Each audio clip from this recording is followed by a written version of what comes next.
Hello ಸ್ನೇಹಿತರೆ, ಶ್ರೀರಂಗ ಟಿವಿಗೆ ಸ್ವಾಗತ. ಸ್ನೇಹಿತರೆ, ನಮ್ಮ ಶ್ರೀರಂಗ ಟಿವಿ ಚಾನಲ್ ಅನ್ನು ದಯವಿಟ್ಟು ಸಬ್ಸ್ಕ್ರೈಬ್ ಮಾಡಿ. ಸ್ನೇಹಿತರೆ, ಈ ದಿನ ನಾನು ಹೇಳಬರಟಿರುವುದು ರಾವಣ ದಿಗ್ವಿಜಯದಲ್ಲಿ ವೇದವತಿ ಶಾಪ. ರಾವಣನು ಭೂಲೋಕ ಸಂಚಾರ ಮಾಡುತ್ತಾ ಅನೇಕ ರಾಜರನ್ನು ಕೊಂದನು. ಹಿಮಾಲಯ ಪರ್ವತದಲ್ಲಿ ಸಂಚರಿಸುತ್ತಿದ್ದಾಗ ಸರ್ವಾಂಗ ಸುಂದರಿಯಾದ ಒಬ್ಬಳು ಕನ್ನಿಕೆ ತಪಸ್ಸನ್ನು ಆಚರಿಸುವುದನ್ನು ಕಂಡನು. ಅವಳ ಬಳಿಗೆ ಹೋಗಿ, ಸುಂದರಿಯೇ, ನೀನು ಯಾರು? ಏಕೆ ತಪಸ್ಸು ಮಾಡುತ್ತಿರುವೆ? ಸುಂದರಿಯಾಗಿದ್ದು ಈ ಚಿಕ್ಕ ವಯಸ್ಸಿನಲ್ಲಿ ಕಠೋರ ತಪಸ್ಸನ್ನು ಏಕೆ ಆಚರಿಸುತ್ತಿರುವೆ ಎಂದು ಕೇಳಿದನು.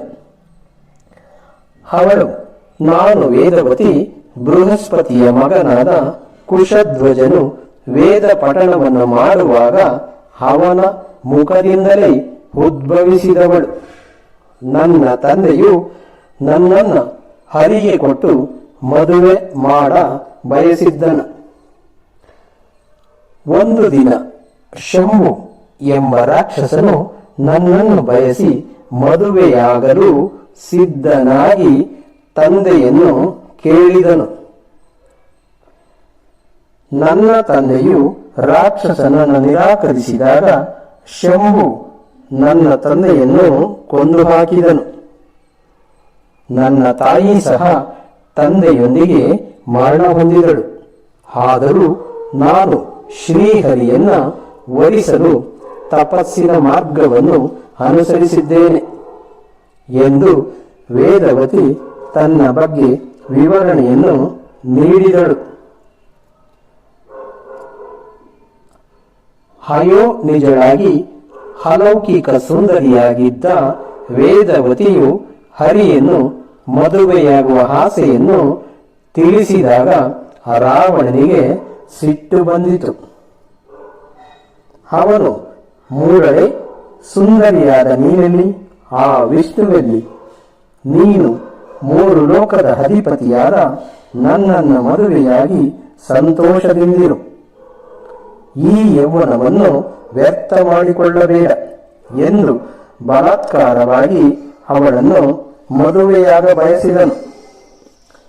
ವೇದವತಿಯು ರೋಷದಿಂದ, ಎಲೆ ಮೂಡನೆ, ತಪೋಬಲದಿಂದ ನಿನ್ನನ್ನು ಕೊಲ್ಲಬಹುದು, ಆದರೆ ತಪಸ್ಸು ನಿಷ್ಫಲವಾಗುವುದೆಂದು ಬಿಟ್ಟಿದ್ದೇನೆ. ನಿನ್ನಂತಹ ಪುರುಷನನ್ನ ಸ್ತ್ರೀಯಾಗಿ ನಾನು ಕೊಲ್ಲುವುದಿಲ್ಲ. ನೀನು ನನ್ನನ್ನು ಸ್ಪರ್ಶ ಮಾಡಿ ಅಪವಿತ್ರಗೊಳಿಸಿದೆ. ನಾನು ಈಗಲೇ ಅಗ್ನಿ ಪ್ರವೇಶ ಮಾಡಿ ಮುಂದಿನ ಜನ್ಮದಲ್ಲಿ ಸೀತೆಯಾಗಿ ಜನಿಸುತ್ತೇನೆ. ಶ್ರೀಹರಿಯನ್ನೇ ಮದುವೆಯಾಗಿ ನಿನ್ನ ದುಷ್ಟತನಕ್ಕೆ ಸರಿಯಾಗಿ ಶಿಕ್ಷೆ ಕೊಡುತ್ತೇನೆ ಎಂದು ಶಾಪವನ್ನು ನೀಡಿ ಅವನೆದುರಿನಲ್ಲಿಯೇ ಅಗ್ನಿ ಪ್ರವೇಶ ಮಾಡಿ ವೇದವತಿಯು ತನ್ನ ಜೀವನವನ್ನು ಸಮಾಪ್ತಿಗೊಳಿಸಿದಳು. ಪರಮೇಶ್ವರನಿಂದ ಅಹಂಕಾರವು